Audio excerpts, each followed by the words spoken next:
Hello friends, কী অবস্থা সবার? তো প্রতিবারের মতন আবারও চলে আসলাম সেই শাপিং শো রেস্টুরেন্টে।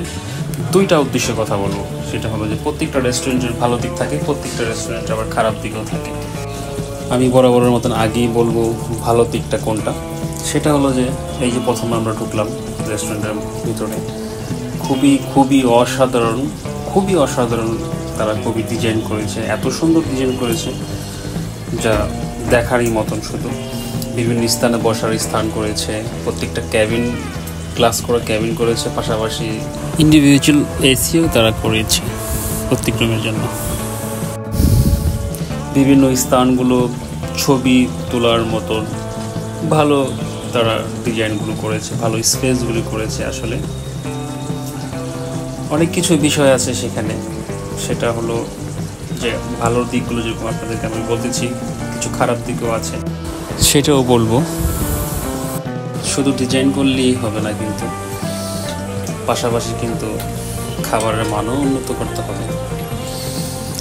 যাই হোক, ভাই বাস্তারা গল্প আলোচনা চলতেছে এখানে। কী অবস্থা সবার? তো এখন দেখা যাক যে আসলে রেস্টুরেন্টে কিছু খারাপ দিক আছে, সেই খারাপ দিকগুলো আমরা এখন দেখব। চলে আসুন আমাদের সাথে আস্তে আস্তে।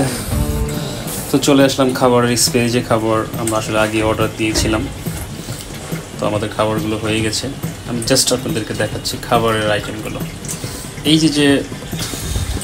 যে আপনাদেরকে খাবারটা দেখাচ্ছি, এই খাবারটা মোটামুটি 50% লোকেরাই জানে যে এই খাবারের প্রাইস কীরকম হতে পারে, আর এই খাবারের নামটা কি সেটা সবাই জানে।